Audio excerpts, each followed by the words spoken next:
நம்முடைய ஆண்டவராகிய இயேசு கிறிஸ்துவின் பரிசுத்த நாமத்தினாலே உங்கள் யாவரையும் இன்றைக்கான ஆன்லைன் ஆராதனைக்கு வாழ்த்தி வரவேற்கின்றேன். உங்கள் யாவருக்கும் சமாதானம் உண்டாவதாக. இன்றைய ஆராதனை கடந்து செல்வதற்கு முன்பதாக நாம் யாவரும் கண்களை மூடி ஒரு சிறிய ஜெபத்தை ஏறெடுப்போமாக.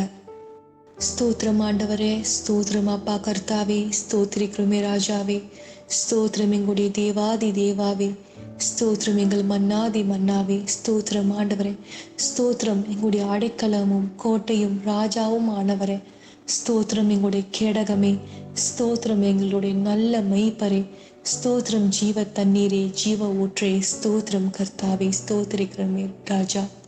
ஆண்டவரே, இந்த அருமையான வேலைக்காக நாங்கள் முதலாவதாக நன்றி செலுத்துகிறோம் ஆண்டவரே. நாங்கள் ஆண்டவரே சரீரம் வகையில பிரிந்திருந்தாலும் சுவாமி, ஆனா ஒரே ஆவியாக இந்த ஆன்லைன் ஆராதனையில இப்போ நாங்க ஒன்று கூடியிருக்கிறோம் கர்த்தாவே. ஆம் ராஜா, அது உமக்கே மகிமை சுவாமி. சகல மகிமைக்கும் மாட்சிமைக்கும் சொந்தக்காரர் நீ ஆண்டவரே. சகல துதிக்கு உரியவர் ஆண்டவரே, கனத்துக்கு பாத்திரர் சுவாமி. உண்மையை நாங்கள் ஸ்தோத்திரிக்கிறோம் கர்த்தாவே.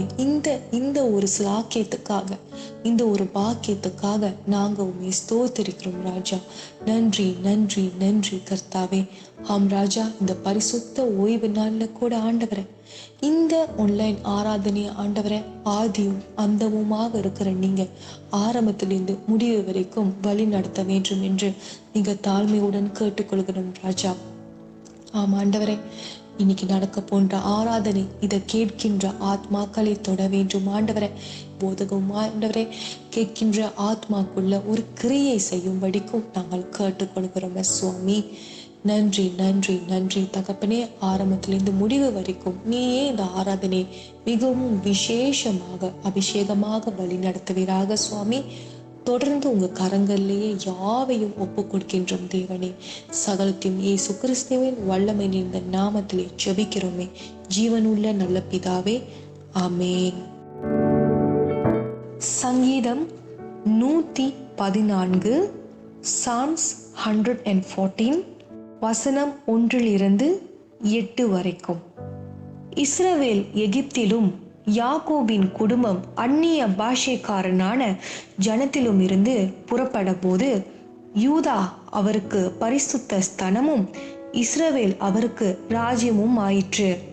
கடல் கண்டு விலகி ஓடிற்று, யோர்தான் பின்னிற்று திரும்பினது. மலைகள் ஆட்டுக்கடாய்களைப் போலவும் குன்றுகள் ஆட்டுக்குட்டிகளைப் போலவும் துள்ளினது. கடலே, நீ விலகி ஓடுகிறதற்கும், யோர்தானே நீ பின்னிற்று திரும்பியதற்கும், மலைகளே நீங்கள் ஆட்டுக்கடாய்களைப் போலவும் குன்றுகளே நீங்கள் ஆட்டுக்குட்டிகளைப் போலவும் துள்ளுகிறதற்கும் உங்களுக்கு என்ன வந்தது? பூமியே, நீ ஆண்டவருக்கு முன்பாகவும் யாக்கோபுடைய தேவனுக்கு முன்பாகவும் அதிரு. அவர் கன்மலையை தண்ணீரை தடமாகவும் கற்பாறையை நீரூற்றுகளாகவும் மாற்றுகிறார். ஆமென்.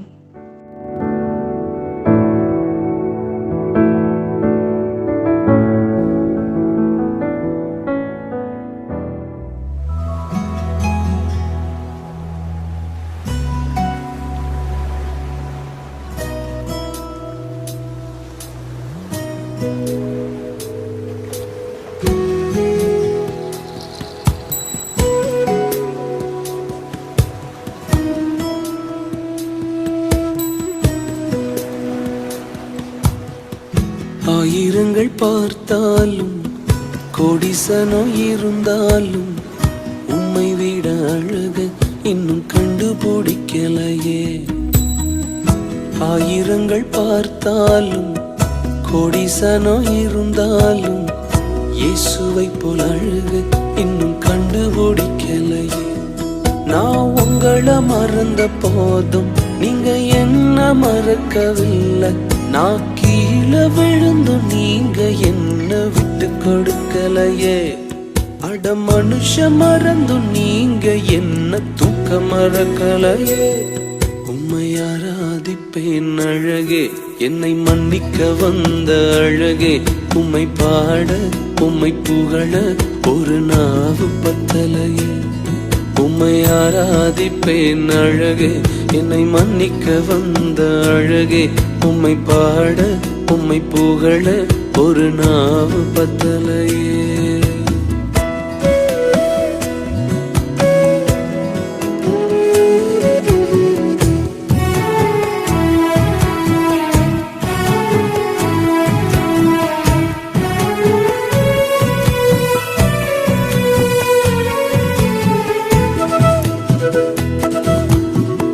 காசு பணம் இல்லாம, முகவரி இல்லாம, தனிமையில் நாழுத நீர் மறக்கலையே. காசு பணம் இல்லாம, முகவரி இல்லாம, தனிமையில் நாழுத நீர் மறக்கலையே. நான் உடைஞ்சு போய் கிடந்து, நான் நொறுக்கப்பட்டு கிடந்து, என்ன ஒட்டி சேர்க்க நீங்க வந்தத நான் மறக்கலையே. என் கண்ணீரை நீங்க தொடச்சு விட்டத நான் மறக்கலையே. உம்மை ஆராதிப்பேன் அழகே, என்னை மன்னிக்க வந்த அழகே. உம்மை பாட உம்மை புகழ ஒரு நாவு பத்தலையே. உம்மை ஆராதிப்பேன் அழகே, என்னை மன்னிக்க வந்த அழகே. உம்மை பாட உம்மை புகழ ஒரு நாவு பத்தலையே.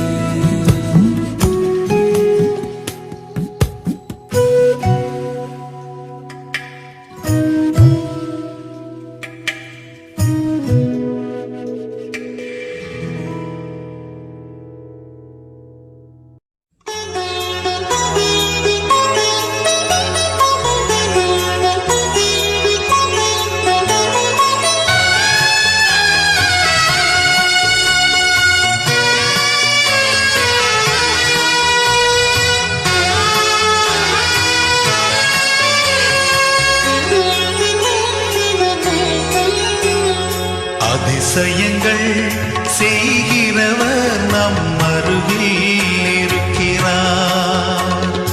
அற்புதங்கள் செய்கிறவர் என்றும் நமக்குள் வசிக்கிறார். அதிசயங்கள் செய்கிறவர் நம் அருகில் இருக்கிறார். அற்புதங்கள் செய்கிறவர் என்றும் நமக்குள் வசிக்கிறார்.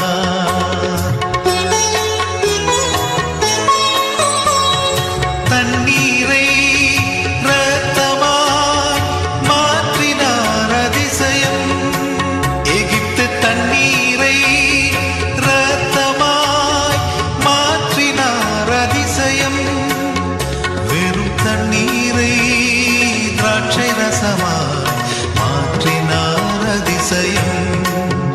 வெறும் தண்ணீரை திராட்சை ரசமாய் மாற்றினார் அதிசயம். அதிசயங்கள் செய்கிறவர் நம் அருகில் இருக்கிறார். அற்புதங்கள் செய்கிறவர் என்றும் நமக்குள் வசிக்கிறார்.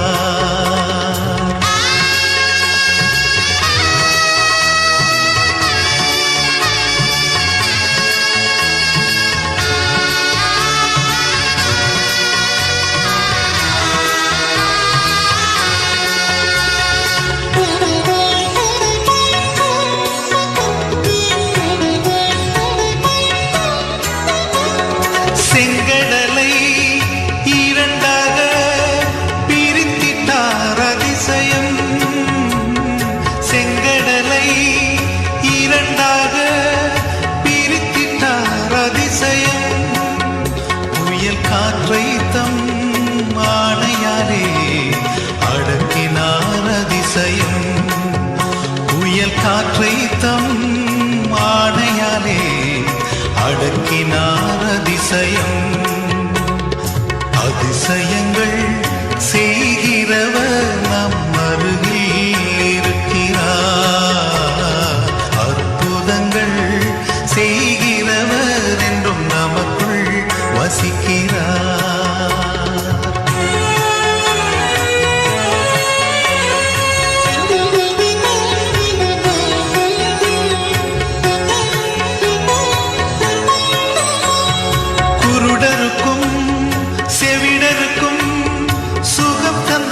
அதிசயம் ஒரு சொல்லாலே மரித்தோரை எழுப்பினார் அதிசயம் ஒரு சொல்லாலே மரித்தோரை எழுப்பினார் அதிசயம் அதிசயங்கள் செய்கிறவர் நம் அருகில் இருக்கிறார் அற்புதங்கள் செய்கிறவர் என்றும் நமக்குள் வசிக்கிறார்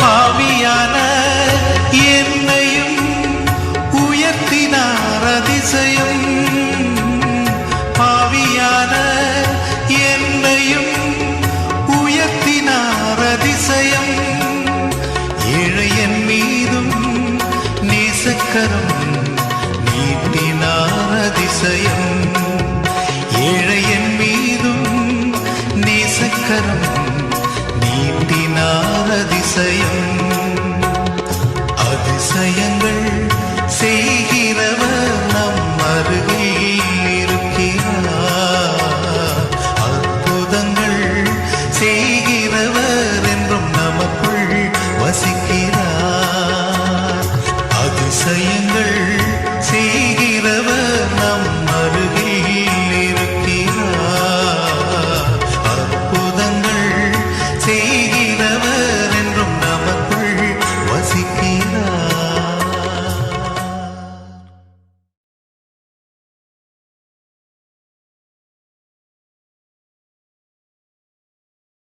தேவனுடைய நாமத்திற்கு ஸ்தோத்திரம் உண்டாவதாக. உங்களை யாவரையும் இந்த மாலை வேளையின் ஆராதனையிலே பார்ப்பதிலே மிக சந்தோஷம். நீங்கள் யாவரும் சுகமாகவும் நலமாகவும் இருக்கின்றீர்கள் என்று நான் விசுவாசிக்கிறேன். தேவன் உங்களை யாவரையும் ஆசிர்வதித்து வழி நடத்துவார் என்று நான் வேண்டிக் கொள்கின்றேன். இந்த வேளையிலே நம்முடைய தெய்வ செய்திக்கு நாம் கடந்து செல்வோம். இந்த தெய்வ செய்திற்கு எடுக்கப்பட்ட தலைப்பானது நாம் யோர்தானை கடக்க தயாரா. யோசுவா 3ஆம் அதிகாரத்திலிருந்தும் 4ஆம் அதிகாரத்திலிருந்தும் இந்த காரியங்களை நாம் பார்க்க உள்ளோம். யோர்தான் நதி என்று சொல்லும் பொழுது உங்களுக்கு நன்கு அறிந்த ஒரு காரியம் என்று நான் நம்புகிறேன்.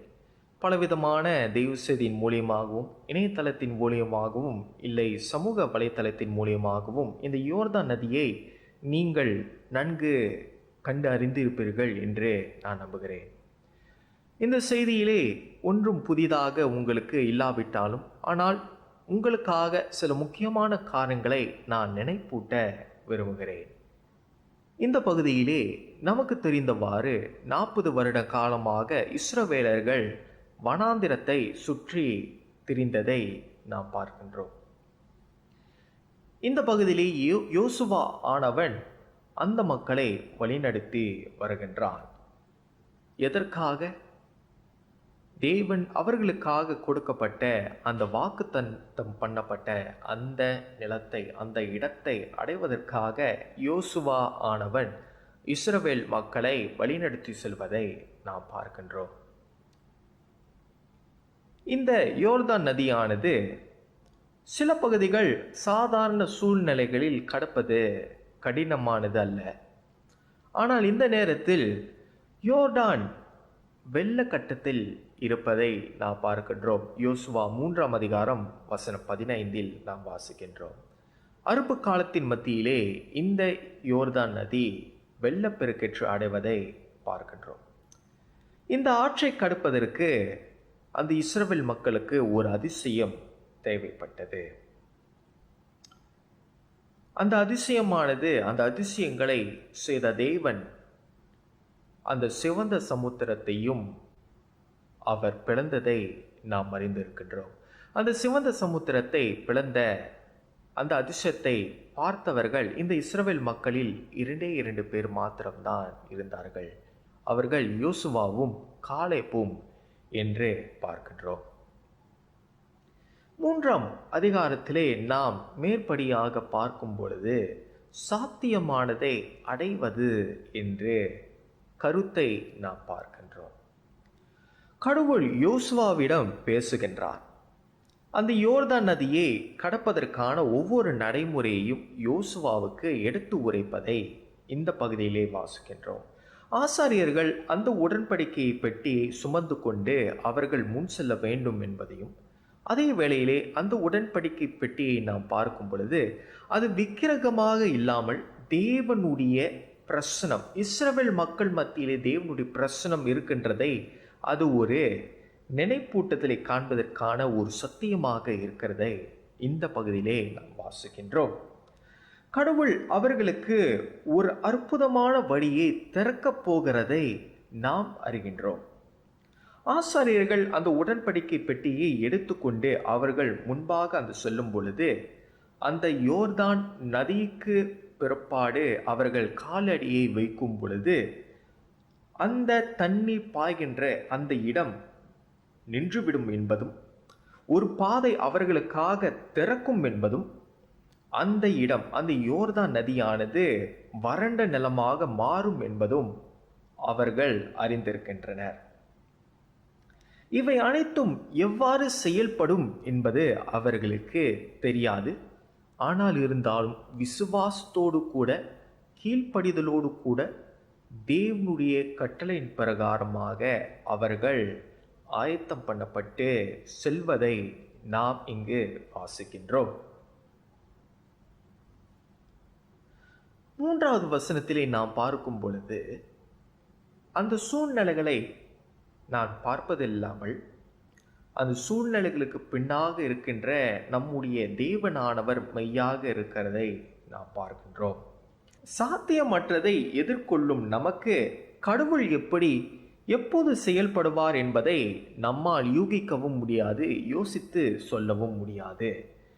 நாம் தேவனுடன் இணைந்து இருக்க வேண்டும் என்பதையும், அவரோடு கூட நெருக்கமாக நடக்க வேண்டும் என்பதையும், அவர் சொல்லின் பிரகாரம் நாம் கேட்பதும் மாத்திரம் இல்லாமல் நாம் அவருடைய சித்தத்தை நம்மால் புரிந்து கொள்ள முடியாது. அவர் நமக்காக வைத்த காரியங்களை நம்மால் புரிந்து கொள்ள முடியாது. நமது கண்கள் அவர் மீதுதான் இருக்க வேண்டும் என்பதும் சூழ்நிலைகளின் மேலே இல்லை என்று இந்த வசனத்திலே, இந்த 3ஆம் வசனத்திலே நாம் வாசிக்கின்றோம். 5வது வசனத்திலேயோ ஒரு முக்கியமான பகுதியை நாம் பார்க்கின்றோம்.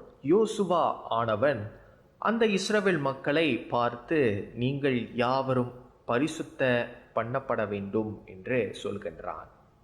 இந்த பரிசுத்த பண்ணப்படுதல் என்ற இந்த வார்த்தையானது பழைய ஏற்பாட்டில் பல பகுதிகளிலே நாம் வாசித்திருக்கின்றோம். இது வெறும் வெளிப்புறமாக இருக்கின்ற அந்த அழுக்கை சுத்தம் பண்ணுவதுதான் பரிசுத்த பண்ணப்படுதல் என்று சொல்லப்படுகிறதா? இல்லை. தேவனுக்கு முன்பாக வரும் பொழுது, தேவனுடைய பிரசனத்தில் நாம் வாஞ்சியாய் வரும் பொழுது, தேவனை நாம் பார்க்கின்ற அந்த வேளையிலே நாம் அவருக்கு முன்பாக குற்றமற்றவர்களாக இருக்க வேண்டும் என்று வாசிக்கின்றோம். பரிசுத்தராய் எப்படி நம்முடைய தேவனாய் இருக்கிறாரோ, நாமும் அவருக்கு முன்பாக வரும் பொழுது பரிசுத்தர்களாய் வர வேண்டும் என்று இங்கே வாசிக்கின்றோம்.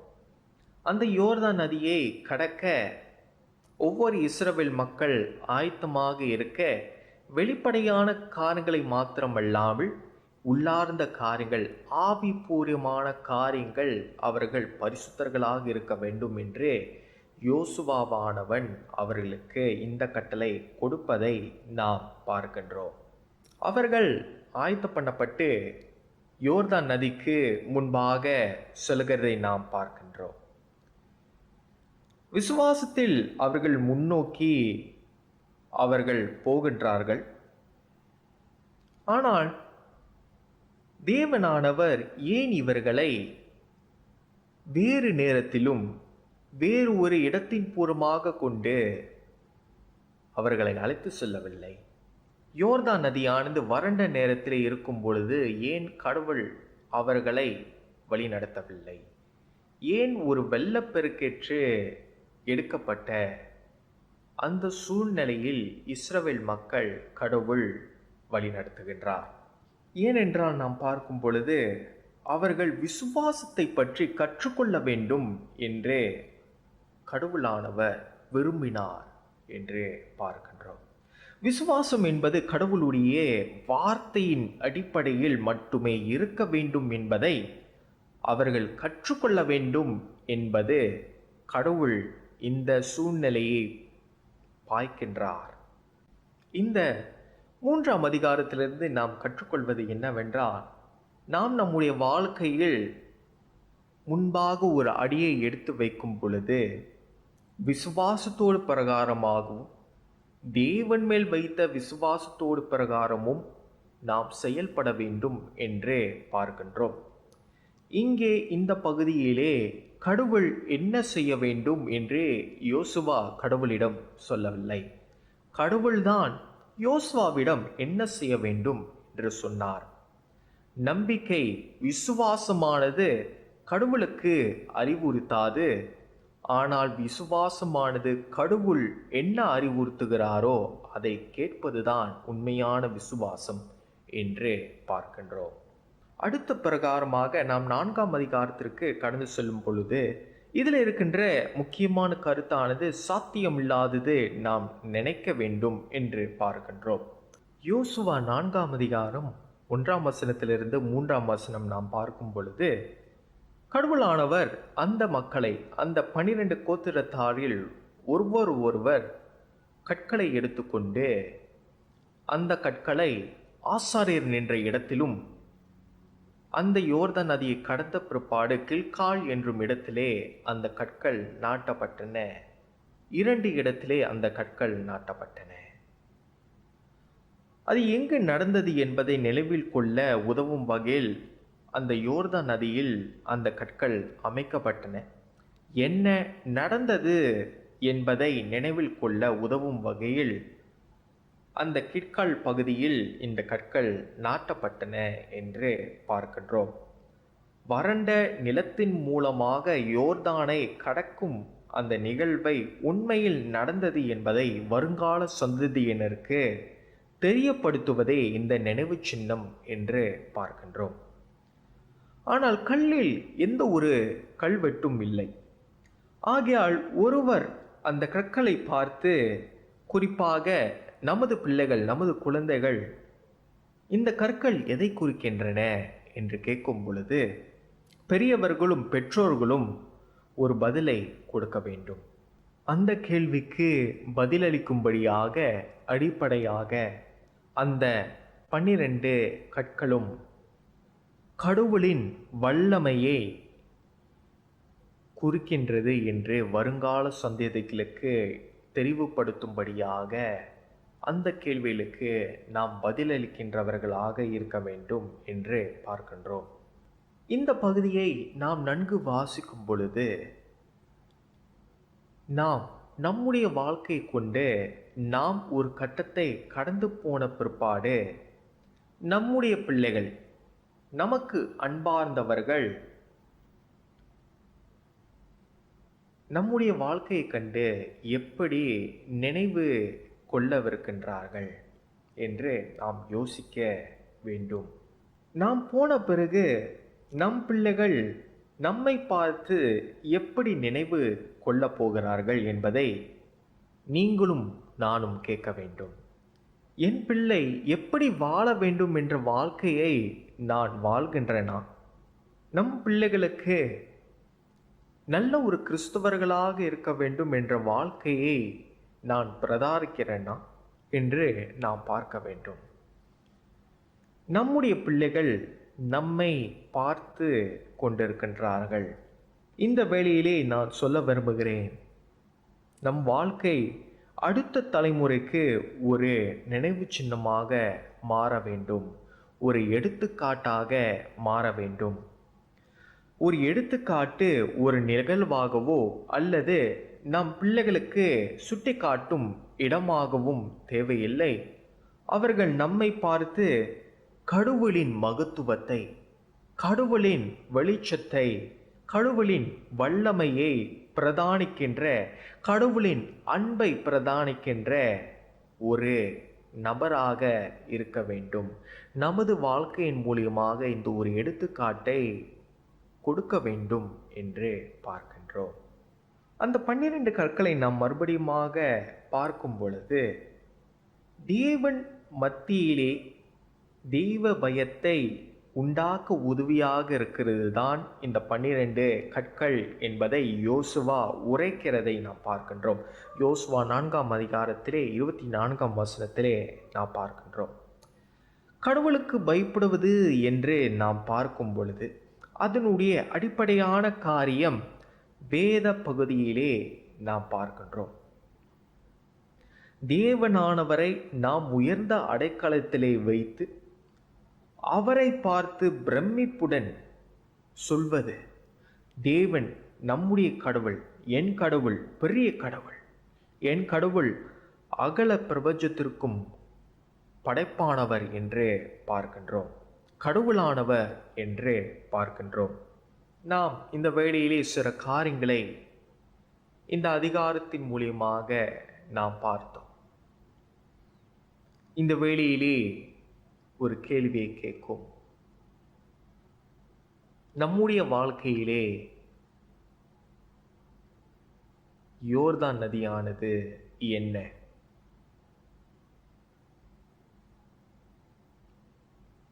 நம்முடைய வேலையா? நம்முடைய படிப்பா? உங்களது திருமண வாழ்க்கையா? உங்களது வருங்கால திட்டங்களா?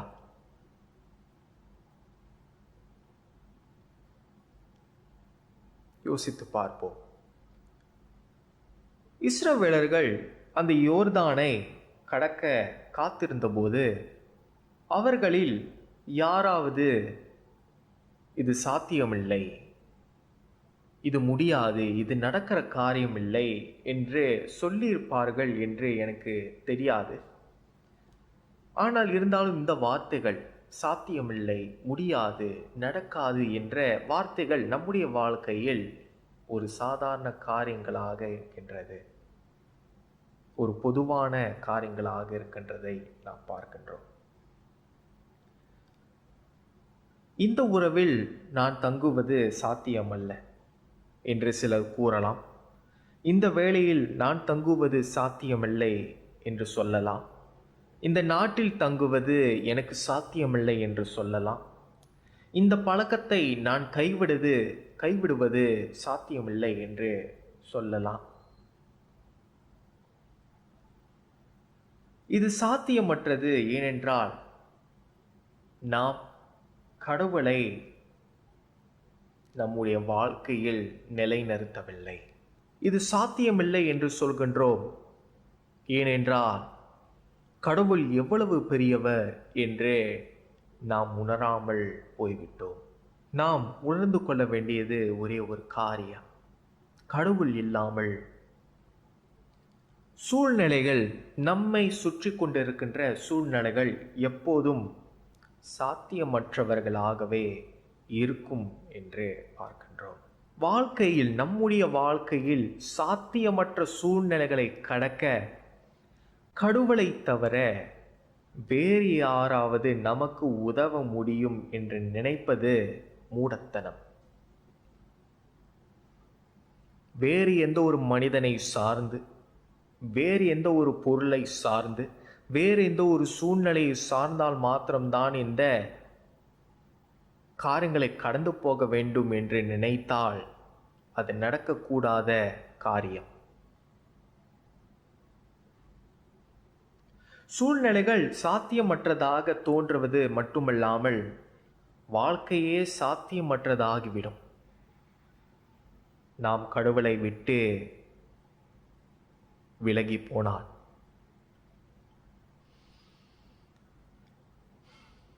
கடவுள் நம் வாழ்க்கையிலும், நம் பிள்ளைகளின் வாழ்க்கையிலும், நமக்கு அன்பு கூறியவர்களின் வாழ்க்கையிலும் ஈடுபட விரும்புகிறார். அவர் நம்மை முழுமையாக நேசிக்கின்றார். அவர் நம்முடைய வாழ்க்கைக்காக திட்டவட்டமான திட்டங்களை ஆயத்தப்படுத்தி வைத்திருக்கின்றார். ஆனால் இருந்தாலும் நம்முடைய வாழ்க்கையில் அவரை அனுமதித்தால்தான் அவர் நமக்காக வைத்த அந்த திட்டத்தை நாம் அடைவோம். நாம் அவரை அனுமதித்தால் சாத்தியமற்ற சூழ்நிலைகளில் நம்மை அழைத்து செல்ல அவர் விரும்புகிறார். இந்த வேளையிலே நாம் ஒரு கேள்வியை கேட்கிறோம். சாத்தியமற்ற சூழ்நிலையில் அவரை நாம் அனுமதிக்க விருக்கிறோமா? அந்த கேள்வியுடனே என் செய்தியை முடித்துக் கொள்கின்றேன். நன்றி. இந்த நாட்டை ஜெபத்தில் வைத்துக் கொள்வோம். அரசாங்க தலைவர்களின் மூலியமாக, நாட்டின் ராஜாக்களின் மூலியமாக மறுபடியும் இந்த நாட்டின் பாராளுமன்றம் இயங்க வைக்க முடிவெடுத்துள்ளார்கள். தேவன் தாமே அவர்கள் மத்தியில் பிரசன்னமாகி அவர்களுக்கு நல்ல அறிவை ஞானம் கொடுக்க, இந்த நாட்டை நல்லபடியாக வழிநடத்த, நாட்டின் மக்களை வழிநடத்த தேவன் தாமே அவர்களுக்கு அருள் புரிய நாம் ஜெபித்துக் கொள்வோம். ஒவ்வொரு நாளும் இந்த கிருமியின் பரவுதல் தொடர்ந்து கொண்டே வருகின்றது. இந்த கிருமியை எதிர்க்க இந்த காவல் அதிகாரிகள், டாக்டர்கள்மார்கள், நர்ஸ்கள்மார்கள், ஃப்ரண்ட்லைனராக இருக்கின்ற ஒவ்வொருத்தருக்காகவும் ஜெபித்துக் கொள்வோம். இந்த வியாதியினால் அவதியுறுகின்ற ஒவ்வொரு நபர்களையும் நாம் நினைத்து பார்ப்போம். குறிப்பாக நமது சபையிலே ஜேசன் அவர்களும் அவருடைய குடும்பத்தையும் நாம் ஜெபத்தில் வைத்துக் கொள்வோம். குறிப்பாக அம்மா அவர்களையும் சீக்கிரம் தேவன் தாமே அவர்கள் மத்தியிலே வாசம் செய்து குணமடைய அவரே வந்து சுகம் தர ஜெபித்துக் கொள்வோம். நமது ஊழியம் தொடர்ந்து நல்லபடியாக வழி நடத்தப்பட, ஆன்லைனாக இருந்தாலும் சரி, சபையின் ஊழியம் தொடர்ந்து நடைபெற, மக்கள் மத்தியிலே சுவிசேஷம் சேர்க்க, பல ஊழியங்களை ஆரம்பிக்க தேவன் தாமே அருள் புரிய வேண்டும் என்பதும் நாம் ஜெபித்துக் கொள்வோம். ஆண்டவரே இயேசுவே, மகிமையானவரே, மாட்சிமையானவரே, மகா இரக்கமுள்ள ஆண்டவரே, தகப்பனே, இந்த வேலைக்காக ஆண்டவரே நன்றிகளை செலுத்துகிறோம் அப்பா. இதுவரைக்கும் எங்களோடு கூட இருந்து வந்தமைக்காக நன்றி அப்பா. எங்களுடைய சூழ்நிலைகளை ஆண்டவரே, நாங்கள் கடந்து வருகின்ற ஒவ்வொரு சூழ்நிலைகளையும் அறிந்த தேவனாக இருக்கிறீரப்பா. நாங்கள் கடந்து போகின்ற ஒவ்வொரு பாதையும் அப்பா நீர் அறிந்த தேவனாக இருக்கிறீர் தகப்பனே. எங்களுக்கு முன்பாக ஆண்டவரே இருள் சூழ்ந்திருந்தாலும் எங்களுக்கு வெளிச்சமாய் இருந்து வழி காட்டுகிறீர் அப்பா. நன்றிகளை செலுத்துகிறோம் அப்பா. எங்கள் நாட்டை ஆண்டவரே உமது பாதத்திலே சமர்ப்பிக்கிறோம் தகப்பனே. அரசாங்க தலைவர்கள் ஆண்டவரே அப்பா, ராஜாக்களுக்கு ஆண்டவரே நீர் இறங்கும்படிக்காக ஜெபிக்கிறோம் அப்பா. எந்த சூழ்நிலையிலும் ஆண்டவரே சுயநலமாக ஆண்டவரே செயல்படாதபடிக்கு அப்பா, புதுநல பலனுக்காக ஆண்டவரே யாவரும் இயங்க ஆண்டவரே முயற்சி செய்ய ஆண்டவரே. ஒவ்வொரு தலைவர்களுக்கு நீர் இறங்கும்படிக்காக ஜெபிக்கிறோம் தகப்பனே. மக்களின் நலனை ஆண்டவரை கருத்தில் கொண்டு, நாட்டின் பாதுகாப்பை ஆண்டவரை கருத்தில் கொண்டு, நாட்டின் பொருளாதாரத்தை கருத்தில் கொண்டு நல்ல முடிவுகளை எடுக்க, அவசரமாக எந்த ஒரு முடிவும் செய்யாமல் நல்ல ஒரு முடிவுகளை எடுக்க, நாட்டை நல்லபடியாக வழிநடத்த ஒவ்வொரு காகும் இறங்க நாம் ஜெபிக்கிறோம் தகப்பனே. அப்பா, இந்த கிருமியின் பருவதல் ஆண்டவரே உமது சுத்த பிரகாரம் அப்பா எங்களை வழிநடத்தும்படிக்காக ஜெபிக்கிறோம். இந்த நாட்டின் நிலைமை நீர் அறிந்த தேவனா இருக்கிறீரப்பா. ஒவ்வொரு நாளும் ஆண்டவரே இந்த கிருமியின் பருவதல் ஆண்டவரை தீவிரித்து கொண்டே வருகின்றது. நீர் கட்டுப்படுத்தும்படிக்காகவும் ஆண்டவரை கெஞ்சி கேட்கிறோம் தகப்பனே. இந்த கிருமியினால் பாதிக்கப்பட்ட குடும்பத்தினர்களையும் நெருங்கியவர்களையும் அன்பார்ந்தவர்களையும் நாங்கள் நினைத்து பார்க்கின்றோம். அவர்களுக்காக இறங்கும். பலவிடம் அடைந்த நேரத்திலும் ஆண்டவரே பலனாயிருக்கின்றவர் நீர் ஒருவர் மாத்திரம் தகப்பனே அப்பா. ஆறுதலும் தேறுதலும் ஆண்டவரே, யார் இல்லாவிட்டாலும் ஆண்டவரே நீர் எங்களுக்காக இருந்த ஆண்டவரே எங்கள் பக்கத்திலே இருந்த அப்பா தேற்றுகிறீர நன்றி செலுத்துகிறோம். எங்களோடு கூட இருந்து வழிநடத்தும்படிக்காகவும் செபிக்கிறோம் தகப்பனே.